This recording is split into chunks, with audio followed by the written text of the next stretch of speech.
আমাদের সবারই ঈদের সকালটা হচ্ছে খুবই স্পেশাল। কারণ ঈদের সকালটাই হচ্ছে আমাদের মেইন।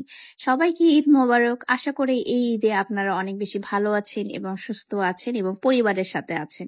আমিও আমার পরিবারের সাথে এবার ঈদ করছি। বাট ভোরবেলায় আব্বুরা গ্রামে চলে গিয়েছিল, তাই আমি বাসায় একাই ছিলাম। তারপর আমি একটু ঘুম থেকে উঠলাম 8:30 বাজে। উঠে এখন হচ্ছে ব্রাশ করার পালা। আমার ফেসটা একদম পুরো প্লাম্প হয়ে আছে।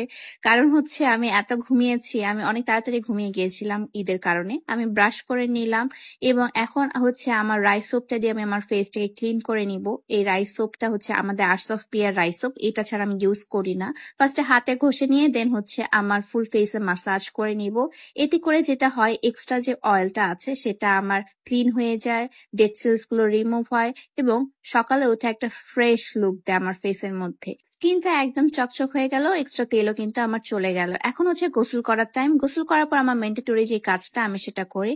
কটলির এই ভিনো ফ্রেশটা দিয়ে আমার আন্ডার আর্মসে দিয়ে রাখি, এটা হচ্ছে এক্সট্রা সোয়েটিংটা অ্যাবজর্ব করে নেয়। তারপর হচ্ছে আমি একটা ফেসে মিস্ট দেই। মিস্ট বলতে একটা হাইড্রেশন মিস্ট। এটা আপনারা চাইলে আপনাদের জন্য আমি বলতে পারি এটা কিভাবে আমি তৈরি করেছি। তারপর আমি এটা মিস্টটাকে সুন্দর করে একদম স্কিনের সাথে অ্যাবজর্ব করার ফার্স্টে।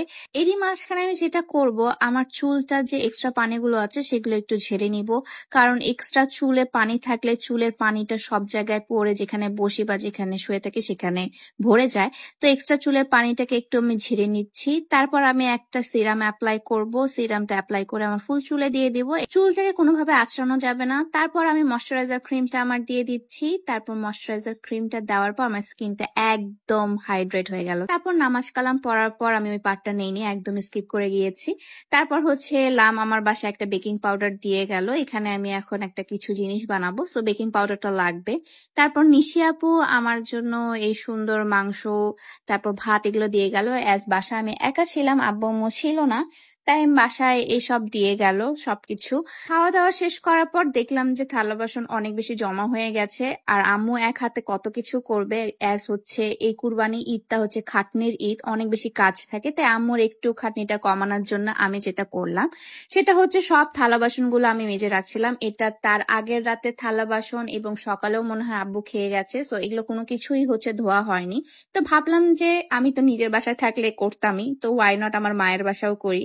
তো আমি একটু আম্মুর হেল্প করার ট্রাই করলাম আর কি। আমিও আপনাদেরকে বলবো, যারা আপনারা ঘরেই আছেন, বাসায় গেছেন, আম্মুদের কিন্তু অনেক কাজ থাকে। তো আপনারা ট্রাই করবেন আম্মুদের যতটুকু পারেন হেল্প করার, এবং থালা বাসন না ধুয়ে আম্মুকে একটু খাবারে হেল্প করলেন বা হচ্ছে আপনি একটু রান্না বান্নায় হেল্প করলেন, তাহলে মারা আসলে খুশি হয়। আমার মা কিন্তু বেশ খুশি হয়েছিল এটা দেখার পর। তারপর দেখলাম যে আব্বু যেখানে মোটরসাইকেলটা রাখে সেখানে জায়গাটাও অনেক অপরিষ্কার হয়েছিল, কারণ এখানে কোনো ঝাড় দেওয়া হয়নি। তাই ভাবলাম যে একটু ঝাড় দিয়ে নেই। এখন হচ্ছে আমার জিনিসপত্র বানানোর পালা। আমি একটা মিল্ক টেক্সচারের একটা ছানার মতো একটা জিনিস বানাচ্ছি।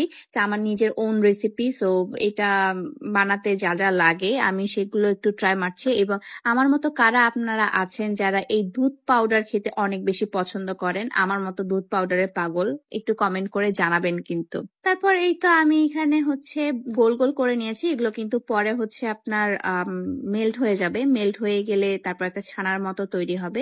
গোল গোল করে নেওয়ার কারণে এই মেল্টটা বেশ ভালো মতোই হয়ে যায়।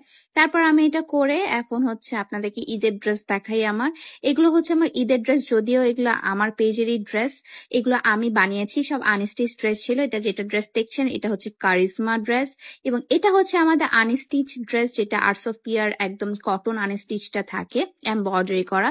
সেই আনস্টিচ ড্রেসটা আমি আপনাদেরকে ছবি বা পিকচার্স, ভিডিও এগুলো সবকিছুই দিয়ে দিব। তারপর দেখাই হচ্ছে একটা পাকিস্তানি আরেকটা ড্রেস, যেটার নাম হচ্ছে সামার। এটা অনেক কমফোর্টেবল এবং যে কোনো এজের মানুষরা পরতে পারবে। সো এটার মধ্যে আমি পিঙ্ক কালারটা নিয়েছিলাম, ল্যাভেন্ডার কালারও আছে। এটা কিন্তু আর পিসেস নেই। পিসেস নেই বলতে অন্য কালারগুলো অ্যাভেলেবেল আছে, এই কালারটা অ্যাভেলেবেল নেই কিন্তু। ঠিক আছে, সো এই 3টা কালার আমি বানিয়েছিলাম। তারপর এই যে আপনাদের কারিজমা ড্রেসটা, এই কারিজমা ড্রেসটা আমি একটু পরেছি, কারণ মনে হচ্ছিল যে একটু পরা দরকার। অ্যাজ ঈদের দিন একটা জামা না পরলেই না, সুন্দর একটা জামা। সো এইভাবেই আমি অ্যাকচুয়ালি আমার ঈদটা সেলিব্রেট করছি আমার নিজের মতো করে। বাই দ্য ওয়ে, এই ড্রেসটা আসে কিন্তু কেউ খুঁজবেন না। এই ড্রেসটা কিন্তু একটাই ছিল যেটা আমি নিয়ে নিয়েছি, অন্য কালারগুলো অ্যাভেলেবেল আছে। গাইস, তোমাদের জন্য সারপ্রাইজ আসতে যাচ্ছে, ওয়েট করো এবং ধামাকাদার সারপ্রাইজ আসবে, তোমরা কিন্তু একদম চমকে যাবা। ঠিক আছে, সো আমার মেকআপ ব্রাশগুলো আমি ধুয়ে ফেললাম। অনেক দিন ধরে মেকআপ ব্রাশগুলো হচ্ছে কোনো ধোয়া হয়নি, তাই ধুয়ে ফেললাম। সো আজকের ভিডিওটা এতটুকু গাইস, সবাইকে ঈদ মোবারক, আল্লাহ হাফেজ। এটাই ছিল আমার ঈদ ব্লগ, বাই।